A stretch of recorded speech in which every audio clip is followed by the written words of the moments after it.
آپ دیکھ رہے ہیں وطن سماچار اور میں ہوں محمد احمد۔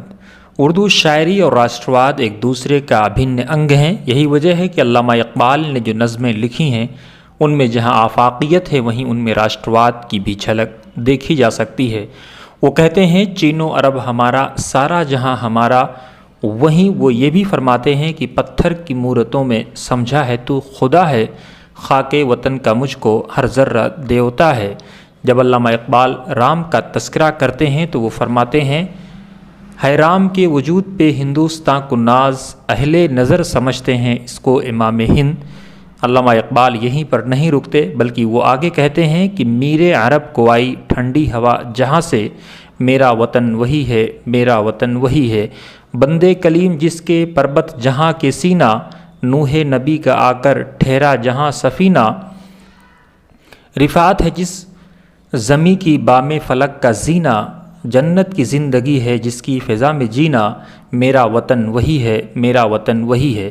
یہاں اپنے درشکوں کو بتا دیں کہ علامہ اقبال کی مراد میر عرب سے پروفٹ محمد صلی اللہ علیہ وسلم ہیں۔ وہیں وہ صاف کہتے ہیں کہ بھارت میں جینا جنت کی زندگی سے کم نہیں ہے۔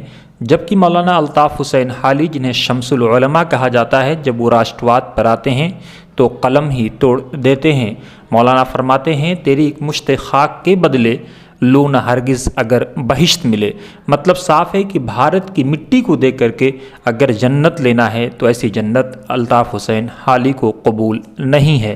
اب آپ خود سوچ سکتے ہیں کہ ان شاعروں کے ہاں راشٹرواد کس حد تک موجود ہے۔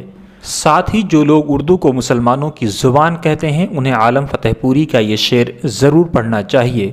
ایک طرف ہاتھ میں شنکر کی ہے گلزار نسیم، دوسرے ہاتھ میں چکبست کی رامائن ہے، کیا غضب کرتے ہو مسلم کی زباں کہتے ہو، اپنی سیتا کو ہی بنواس دیے دیتے ہو۔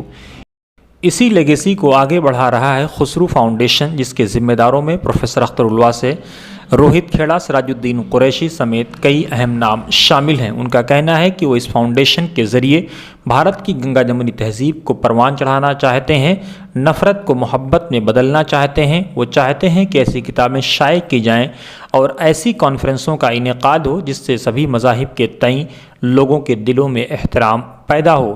اسی کڑی میں گزشتہ روز انڈیا اسلامک کلچر سینٹر میں ہندوستان اردو شاعری کے حوالے سے ایک کتاب کی رونمائی ہوئی جس میں ہندو اور مسلمان سبھی لوگوں نے شرکت کی۔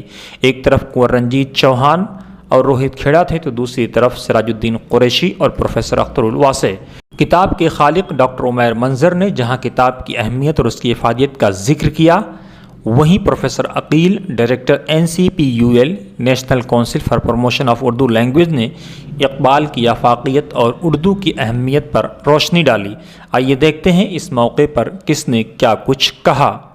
پیش ہے سیدھے انڈیا اسلامک کلچر سینٹر سے آپ کے لیے یہ رپورٹ۔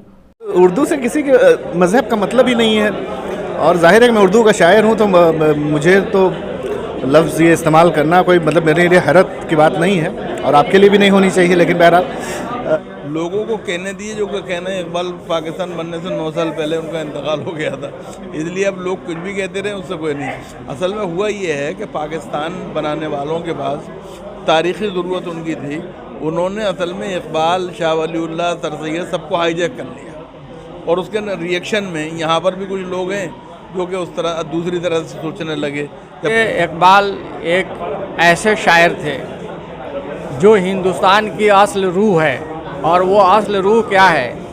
اصل روح ہے کہ پورا وشو، پوری دنیا ہمارا مہمان ہے، ہمارا اپنا ہے، ہمارا بھائی ہے، اور ہندوستان کی یہ خوبی ہے کہ ہم سب کا کلیان کرتے ہیں۔ علامہ اقبال نے یہی کہا ہے کہ یہ ساری دنیا ہماری اپنی لینڈ ہے، ہماری اپنی زمین ہے، اور ہم ساری دنیا کو ہم اپنانا چاہتے ہیں۔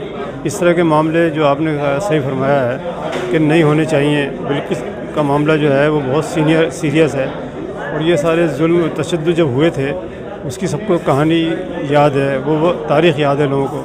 میں سمجھتا ہوں کہ اس کے اوپر جو ہے کورٹ بھی انصاف کرے گی، ہماری سپریم کورٹ بیٹھی ہے، اور ہمارے بہت سارے لوگ جو ہیں جو انصاف پسند ہیں، جو امن چاہتے ہیں، چین چاہتے ہیں، اور ملک کے اندر ایسا ماحول پیدا کرنا چاہتے ہیں جس سے اس طرح کی تفریق نہ پیدا ہو۔